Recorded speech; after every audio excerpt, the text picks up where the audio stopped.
Здравейте и добре дошли в видеоуроците на LanguageBox за ниво Elementary. Ето е и темата на урока. Relationships, Family Tree. В първа част на този урок говорихме за нашето семейство. Спомняте си, че ставаше въпрос за Патрик и неговите роднини. Във втора част на урока днес ще разгледаме някои граматически структури.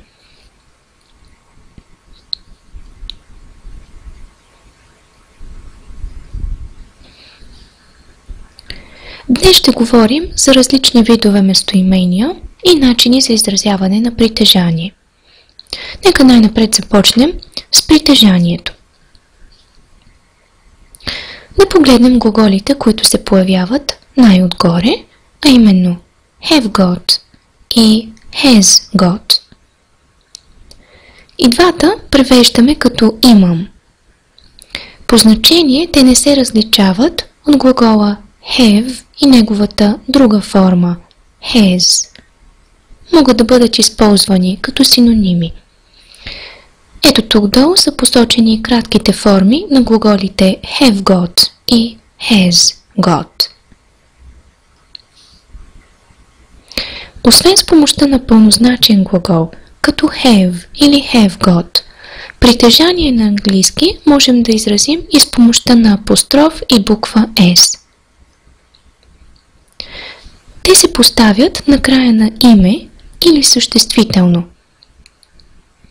Когато съществителното име, което използваме, е в единствено число, накрая използваме единствено апостроф и буква S.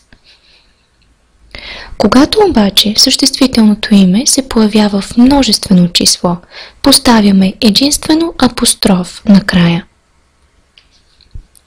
Това е така, защото най-стандартният начин, обикновеният начин за изразяване на множествено число на английски е с помощта точно на тази буква S, която поставяме на края на съществителното. Нека сега разгледаме и някои от основните видове местоимения. В колонката вдясно са показани така наречените subject pronouns и съответните object pronouns. И двете групи местоимения са лични местоимения. Тези вляво използваме в ролята на подлог subject, докато другите в ролята на допълнение в изречението object. Нека ги произнесем заедно.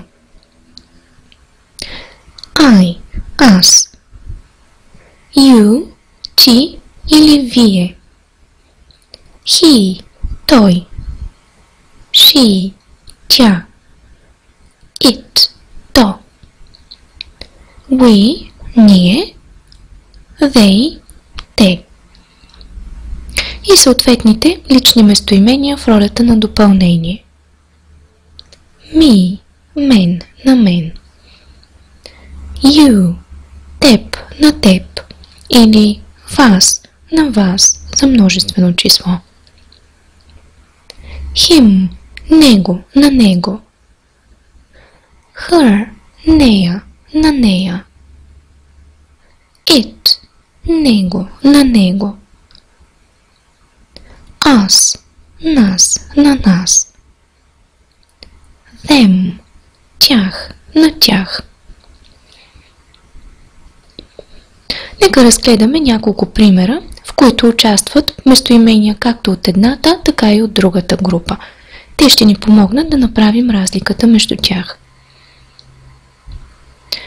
I am happy. Аз съм щастлив. I, аз. Give me the book. Дай ми книгата. Me, мен, на мен. She runs fast. Тя тича бързо. She, тя. Give her the money. Дай и парите.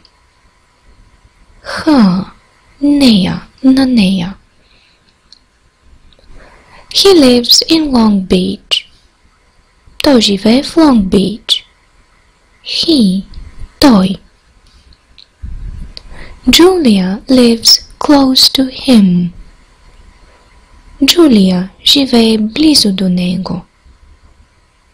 Him, него, на него. We are in class. Ние сме в час. We, ние. They look at us. Те ни гледат.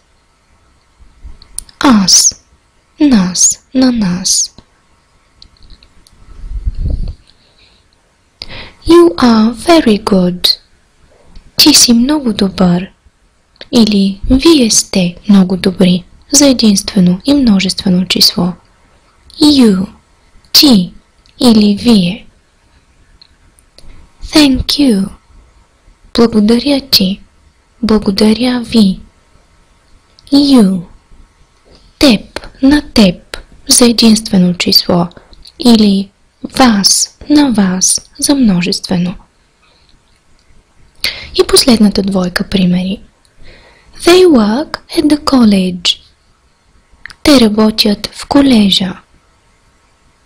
They, те. Invite them. Покани ги. Them, тях, на тях. Забелязваме, че местоименията в изреченията вляво се появяват в началото. Това са тези, които играят ролята на подлог – subject pronouns. Останалите от примерите вдясно се появяват по-скоро в средата. Забелязваме, че ги намираме най-често след глагола. Те играят ролята на допълнение – object pronouns. Нека сега разгледаме и последната група местоимения, а именно на английски demonstratives – показателни. Представители на тази група тук са this и that. This бихме превели като това, that по-скоро като онова. И двете показателни местоимения използваме съсъществителни в единствено число. Разликата е в това, че this използваме, когато става въпрос за нещо близо до нас, а that, когато говорим за нещо, което е по-отдалечено. Например, What is this? Какво е това? Pointing to something held in the speaker's hand or near the speaker. Когато говорим за нещо близо до нас. What is this? A pencil. Молив. За разлика от What is that? Какво е онова? Pointing to something at a distance. Когато посочваме към нещо на по-голямо разстояние.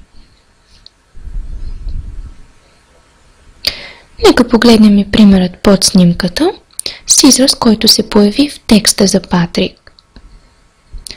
Always hang out with positive people. Винаги бъдете сред позитивни хора. Hang out.